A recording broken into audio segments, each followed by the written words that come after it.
आप सभी शिक्षक साथियों को मेरा नमस्कार। साथियों, आज देखते हैं शिक्षा विभाग से जुड़ी कुछ महत्वपूर्ण अपडेट। तो पहली अपडेट यही है कि बैकफुट पर बेसिक शिक्षा विभाग छुट्टी के दिन अब नहीं खुलेंगे स्कूल। जी हाँ, बैकफुट पर बेसिक शिक्षा विभाग और अब स्कूल जो है छुट्टियों के दिनों में नहीं खुलेंगे। इस प्रकार का संशोधित आदेश जारी हो चुका है और इस संबंध में पूर्व में भी हमारे चैनल द्वारा आवाज़ उठाई गई थी और कहीं ना कहीं जो है ये गलत तरीके से जो है आदेश जारी किए जा रहे थे और आखिर अब जो है उस आदेश को बदलना पड़ा।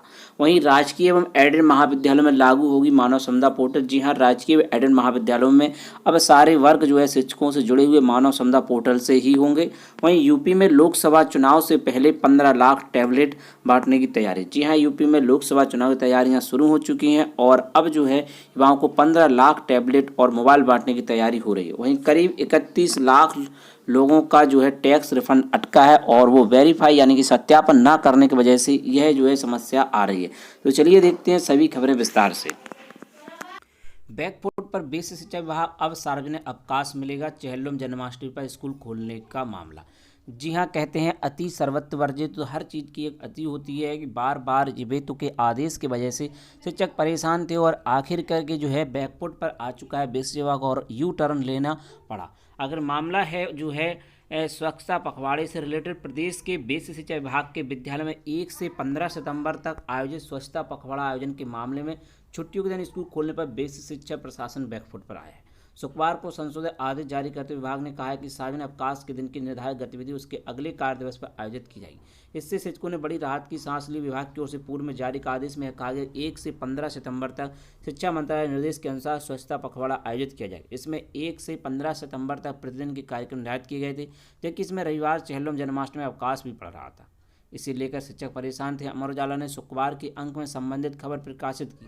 इसका संज्ञान लेते हुए महाशय स्कूल शिक्षा श्री विजय करण आनंद जी ने इसे लेकर संशोधित आदेश जारी किया। तो कई सारे समाचार पत्रों ने जो है इस खबर को प्रमुखता से छापा था और शिक्षकों के द्वारा भी ज्ञापन भी दिए गए थे और लगातार शिक्षकों द्वारा कई माध्यमों से विरोध भी जताया जाता था, चाहे फेसबुक हो, व्हाट्सएप, टेलीग्राम और ट्विटर के माध्यम से जो है इस पर अपनी प्रतिक्रियाएं भी व्यक्त की जा रही थी। चैनल के द्वारा भी इस मुद्दे को उठाया गया था कि आखिर जो है इस प्रकार के आदेशों से क्या लाभ मिलने वाला है। अगर शिक्षक सारे कार्य करता रहेगा तो आखिर जो है घर परिवार के लिए उसके पास समय कब बचेगा।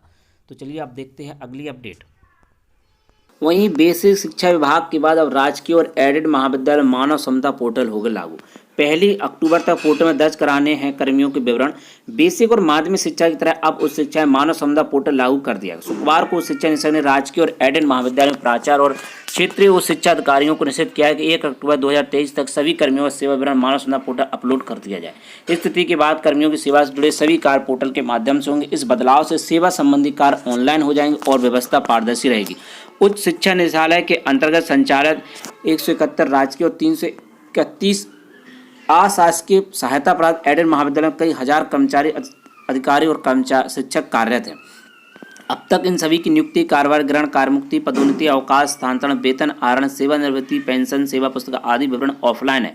ऑफलाइन होने के कारण कई बार गड़बड़ियां होती हैं, कभी किसी की फाइल गुम हो जाती है, पेंशन दस्तावेज समय से तैयार नहीं किए जाते, कर्मचारी ने इस कार्य के लिए लिपिकों के चक्कर लगाने पड़ते। समस्या से मुक्ति के लिए अब सेवा संबंधी सभी अभिलेख मानव क्षमता पोर्टल अपलोड किए जाएंगे। इस पोर्टल के जरिए कर्मचारी और अपने रिकॉर्ड भी देख सकेंगे। ऐसी व्यवस्था अब तक कई विभागों में लागू हो चुकी है। इस पोर्टल को NIC ने तैयार किया है। तो अब जो है सभी विभागों में धीरे धीरे मानव क्षमता पोर्टल का प्रयोग होता जा रहा है और टेक्निकल रूप से विभाग अब अच्छे होते जा रहे हैं और कहीं ना कहीं जो है एक कई सारी सुविधाएं हैं जो कि अब जो है वहाँ के कर्मचारियों को मिलने लगेंगी। वहीं लोकसभा की सरगर्मियां तेजी से बढ़ रही हैं। कैबिनेट से टैबलेट खरीदने प्रस्ताव को मिलेगी मंजूरी। स्मार्टफोन की आपूर्ति जल्द। यूपी में लोकसभा चुनाव से पहले 15 लाख टैबलेट बांटने की तैयारी। लोकसभा चुनाव से पहले योगी सरकार युवाओं को 15 लाख टैबलेट भी बांटेगी। ये टैबलेट स्मार्टफोन के अलावा दिए जाएंगे। सरकार युवाओं को 25 लाख स्मार्टफोन सितंबर के दूसरे सप्ताह से बांटना शुरू कर देगी। स्मार्टफोन बांटने के बारे में बीते मंगलवार को कैबिनेट में फैसला लिया गया। अब IT विभाग 15 लाख टैबलेट खरीदने के प्रस्ताव को जल्द कैबिनेट से मंजूरी कराएगा। हाल ही में कैबिनेट 25 लाख मोबाइल फोन खरीदने का निर्णय लिया है। इसके लिए सैमसंग और लावा जैसी कंपनियों को जिम्मा दिया गया है। यह कंपनी अगले महीने के दूसरे हफ्ते से स्मार्टफोन का वितरण करना शुरू कर देंगे। सूत्रों ने बताया कि लोकसभा चुनाव के लिए अगले साल जनवरी में आचार संहिता लग सकती है। SMS में संहिता के बाद लैपटॉप स्मार्टफोन छात्र निःशुल्क वितरण संभव नहीं हो पाएगा। अब सरकार के पास 4 महीने बचे, इसी में लैपटॉप स्मार्टफोन वितरण होगा। इसे एक बड़े अभियान के तौर पर लिया जाएगा। अलग अलग जिलों में विशेष आयोजन कर छात्र छात्राओं को आमंत्रित किया जाएगा।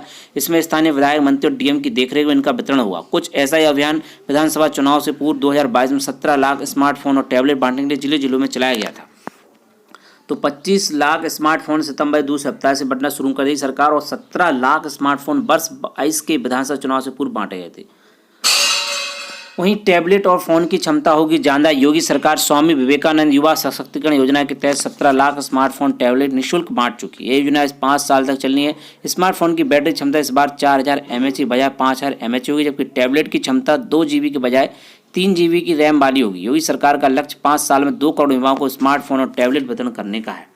तो यहाँ पर टैबलेट और जो है मोबाइल फ़ोन बांटने की तैयारी चल रही है। हाल ही लोकसभा चुनाव आने वाले हैं, इस वजह से यह तैयारी और भी तेज़ी से होने की उम्मीद है। टैक्स को लेकर के अपडेट है कि समय से पहले आयकर रिटर्न भरने के बावजूद मामला फंसा। करीब 31 लाख लोगों का टैक्स रिफंड अटका।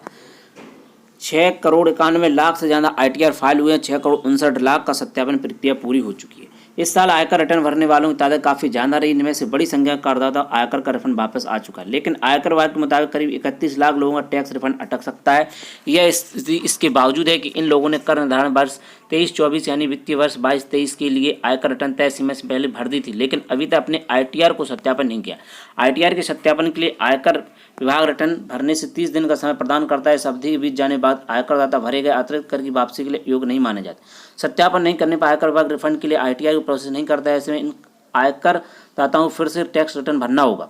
आयकर विभाग की वेबसाइट के मुताबिक 23 अगस्त तक 6 करोड़ 91 लाख से ज़्यादा लोगों ने टैक्स रिटर्न भरा था, लेकिन सिर्फ 6 करोड़ 59 लाख करदाताओं ने अपने ITR को सत्यापित किया है। इसमें से कुछ करदाताओं ने सत्यापन की 30 दिन अवधि से जल्द समाप्त होने वाली है।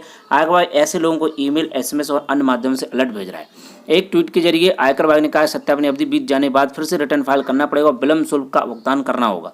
तो यहाँ पर ITR का जो भरा हुआ है उसको सत्यापन जल्द से जल्द कर ले। ऐसे में जुर्माने के साथ विलंबित ITR भरनी होगी।